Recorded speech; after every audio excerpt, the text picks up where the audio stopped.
The Lord be with you. And with your spirit. A reading from the Holy Gospel according to Mark.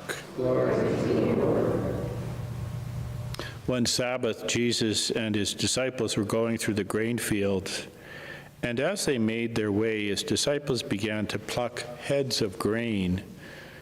The Pharisees said to him, "Look, why are they doing what is not lawful on the Sabbath?" And Jesus said to them, "Have you never read what David did when he and his companions were hungry and in need of food?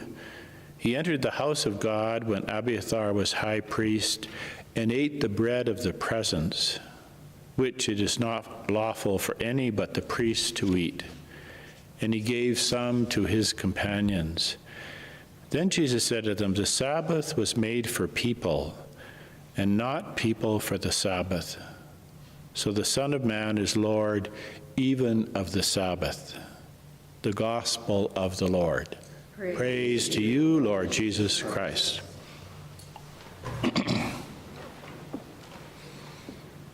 There's a lovely story in one of the early church fathers about an encounter that took place. This is in the Roman Empire before Constantine became a Christian and Christianity became a legal religion. So Christians were not permitted to offer worship to anyone but the emperor, to Caesar. And so they were forbidden from celebrating Eucharist on Sunday. And so this little group of Christians are discovered to be celebrating Eucharist in their home. And when they're accosted by the authorities, who ask them, "You know what the costs are for doing this. What on earth possessed you to do this when it's clearly against the law?"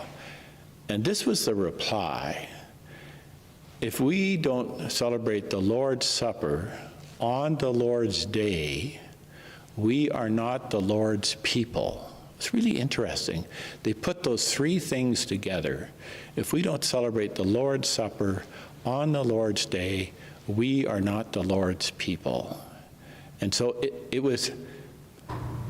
that celebration was coincidental with their very identity. Without it, they weren't who they were supposed to be or who they claimed to be.